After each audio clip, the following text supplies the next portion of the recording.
สวัสดีบรรดาท่านครูอาจารย์ที่ฮักแพงทุกท่านทุกคนข้าพเจ้าสุภสิทธิ์แสงมณีแนะนำตั้งนามวิชาการศูนย์ ICT โดยปฏิบัติตามทฤษฎีนำของหัวหน้าแผนกศึกษาธิการและกีฬาแข่งเกี่ยวกับการยกระดับขีดความสามารถในการนำใส่สื่อดิจิตอลเข้าในเวียกงานการศึกษาก็คือเวียกการบริหารองค์การขั้นสั้นวันนี้ข้าพเจ้าขออนุญาตมีเข้ามาแนะนำวิธีการติดตั้งอีเมลหรือว่า Gmail ก่อนสิมาแนะนำเกี่ยวกับการติดตั้งอีเมลหรือว่า Gmail เฮามาเบิ่งบทความของอีเมลหรือ Gmail ว่ามันเว้าถึงหยังเนาะก็สิประมาณนี้เนาะอีเมลแม่นจดหมายอิเล็กทรอนิกส์เนาะใส่สามารถส่งหากันคือเฮาได้เห็นนี้เนาะนี่เนาะแม่นจดหมายอิเล็กทรอนิกส์ส่งหากันได้ว่องไวแต่ว่าข้อที่โดดเด่นของอีเมลอีกอันนึงก็คือว่าถ้าว่าในยุคนี้เฮาบ่มีอีเมลก็จะบ่สามารถติดตั้งแอปต่างๆได้หรือว่าดินแอป AI หรือว่าเข้าไปล็อกอินอยู่ในเว็บไซต์ Facebook ต่างๆก็บ่สามารถดินได้คันซั่นแล้วหลังจากที่เราฮู้บทความของ AI และก็ความสำคัญของอีเมลแล้วเฮามาเบิ่งขั้นตอนวิธีการติดตั้งอีเมลนำกันเลยขั้นตอนทำอิฐให้เฮาเลือกเบราว์เซอร์ได้หนึ่งใน3เบราว์เซอร์นี้เนาะบ่ว่าจะเป็น Chrome ของบริษัท Google หรือว่า Microsoft Edge ของบริษัท Microsoft และก๊กๆของทางฝั่งเวียดนามเลือกอันใดอันหนึ่งก็ได้แต่ในบทเรียนนี้ข้าพเจ้าจะเลือก Google Chrome เป็นยังจะเลือก Google Chrome เพราะว่าเป็น Google Chrome นี่แม่นบริษัทใหญ่เป็นของบริษัท Google เนาะเลือกเบราว์เซอร์ Google Chrome นี้เนาะขั้นสั้นหลังจากที่เฮาเปิด Google Chrome ขึ้นมาเนาะวิธีการให้เฮามาที่เก้าจำนี้เนาะแล้วกดที่ Gmail เลยก็ได้เนาะ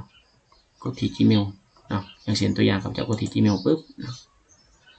มันจะให้ create an account เนาะให้เรากด create an account เนาะกดปึ๊บมันจะให้เลือกมี2ช้อยแต่ในบทเรียนนี้เนาะในกรณีเฮาบ่ได้ใช้ Google Chrome เนาะข้าพเจ้าขออนุญาตเปิดมาใหม่เนาะหรือว่ามันบ่ได้ขึ้นแนวนี้เนาะกรณีเป็นภาษาอื่นให้เฮาพิมพ์ใส่ว่า Gmail เปลี่ยนภาษาเนาะ Gmail กด enter ปั๊บ1ครั้งหลังจากกด Gmail เรียบร้อยแล้วเนาะในนี้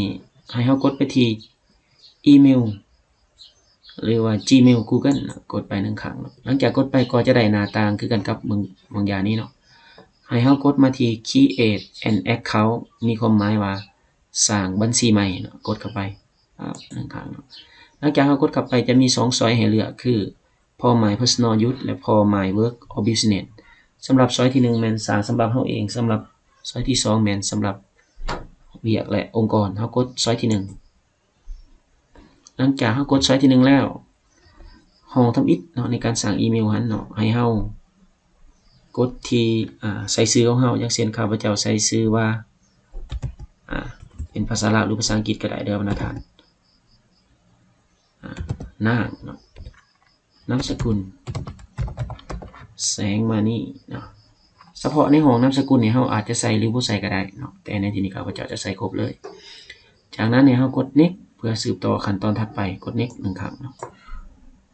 หลังจากที่เฮากด next แล้วเนาะมาฮอดขั้นตอนนี้เขาเอิ้นว่าข้อมูลพื้นฐานหรือว่า basic information นี้เนาะสำหรับห้องทำอิฐเป็นมันห้องที่2เป็น day ห้องที่3เป็น year ก็คือเดือนมื้อและก็ปีนั่นเองสำหรับในตัวอย่างนี้ข้าพเจ้าขออนุญาตใส่วันเดือนที่1 January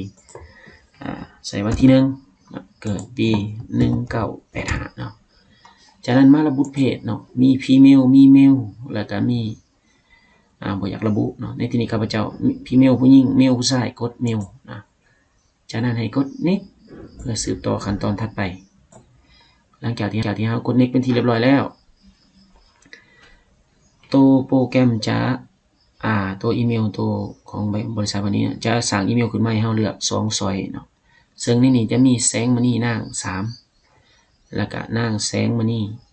814เป็นหยังเป็นจังได๋จังซี่เนื่องจากว่ามีคนซื้อนางนี่หลายแล้วมันเลยสร้างตัวเลขกำกับทางหลังให้เนาะถ้าเฮาบ่ถูกใจเฮาสามารถไปกดสร้างใหม่ได้แต่ในที่นี้ข้าพเจ้าขอเลือกตัวที่1เลยเนาะเอานามสกุลขึ้นก่อนแสงมณีนาง3ปึ๊บเนาะจากนั้นให้เฮากด next เพื่อสืบต่อขั้นตอนถัดไปหลังจากที่เฮากด next เป็นที่เรียบร้อยแล้วให้เฮามาใส่สำหรับห้องนี้แม่นขั้นตอนการใส่รหัสผ่านเนาะสำหรับรหัสผ่านนี้เฮาอาจจะใส่ตัวหนังสือหรือตัวเลขก็ได้เนาะอย่างเช่นตัวอย่างว่า4 5 6 7 1 2 3 เฮากดโซ่เบิ่งรหัสก็ได้เนาะสิเอาเกณฑ์1 2 3 5 6แล้วใส่ตัวพยัญชนะแบบนี้เนาะหรือจะใส่ตัวสัญลักษณ์ X ก็ได้เนาะเพื่อให้รหัสผ่านปลอดภัยและเข้มแข็งขึ้นแต่ในที่นี้เฮาก็ต้องได้จดบันทึกไว้แล้วก็จดจำไว้สำหรับในที่นี้ข้าพเจ้าขออนุญาตบ่โซ่รหัสผ่านเนาะ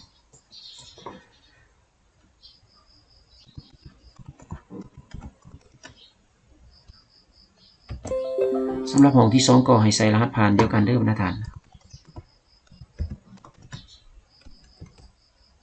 จะโซ่เบิ่งก็ได้สมมติข้าพเจ้าใส่เบอร์ข้าพเจ้าเองนี่เนาะเนาะจากนั้นให้กด next เพื่อสืบต่อเนาะขั้นตอนถัดไปหลังจากที่เฮากด next เป็นที่เรียบร้อยแล้วอันนี้แม่นเพิ่นให้แอดอีเมลในการกู้คืนระบบแต่ถ้าว่าเฮาบ่ทันมีอีเมลจักเทื่อให้เฮากด skip แต่ในที่นี้ข้าพเจ้าเคยมีอีเมลข้าพเจ้า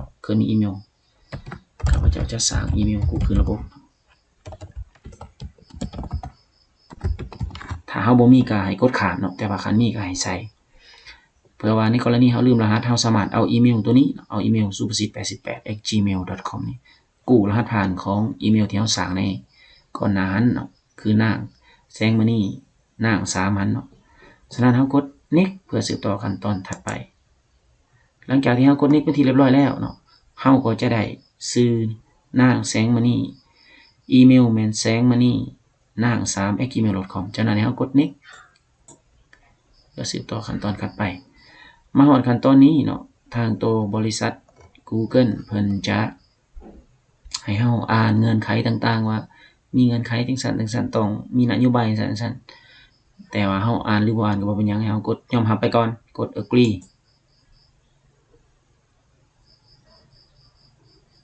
หลังจากที่เฮายอมรับเป็นที่เรียบร้อยแล้วการติดตั้งอีเมลของเฮาก็ถือว่าสำเร็จเนาะในขั้นตอนนี้แม่นนี่แหละกดกันนี่ถือว่าอีเมลเฮาได้สร้างเรียบร้อยแล้วส่วนขั้นตอนการนี่แม่นให้เฮาป้อนเบอร์โทรถ้าว่าเฮามีเบอร์โทรก็ให้เฮาเลือกเป็นเขตเวลาแต่ว่าถ้าเฮายังบ่ทันเฮ็ดก็บ่เป็นหยังแต่ว่าอีเมลของเฮาแม่นได้ถูกนำใส่แล้วเนาะถือว่าอีเมลของเฮาถูกนำใส่แล้วสำหรับเบอร์โทรเฮาจะป้อนตามหลังก็ได้ถ้าว่าเฮาต้องการเปลี่ยนเบอร์โทรให้เฮามาที่แนมหาทุ่งลาวเฮาเนาะแนมหาทุ่งลาวเพื่อยืนยันว่าเฮามีตัวตนแท้แนมหาเนาะ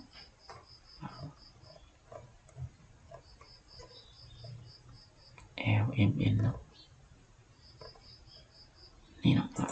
แล้วให้เฮาใส่เบอร์โทรเฮาว่า20แล้วก็ตามด้วยเบอร์โทรเนาะแต่ในที่นี้ข้าพเจ้าจะบ่ใส่เพราะว่ามันใส่ได้แล้วเนาะข้าพเจ้าจะไปยืนยันตามหลังเนาะไปแอดเบอร์โทรตามหลังเนาะถือว่ามาฮอดนี้การแนะนำในการติดตั้งอีเมลหรือว่า Gmail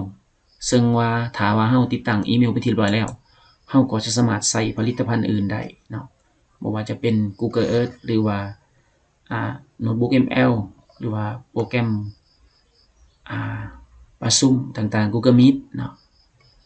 หรือว่า Google Doc Google Sheet แล้วก็แปลภาษาได้เนาะแล้วก็ใส่ AI Gemini ได้เลยเนาะคันซั่นมาฮอดนี้การแนะนำในการติดตั้งอีเมล Gmail ก็สิมีเพียงส่ำนี้หวังว่าคือสิเป็นประโยชน์แก่บรรดาท่านครูอาจารย์คันเมืองบ่หลายก็น้อยเนาะขอขอบใจขออนุญาตสิ้นสุดวิดีโอนี้ไว้เพียงเท่านี้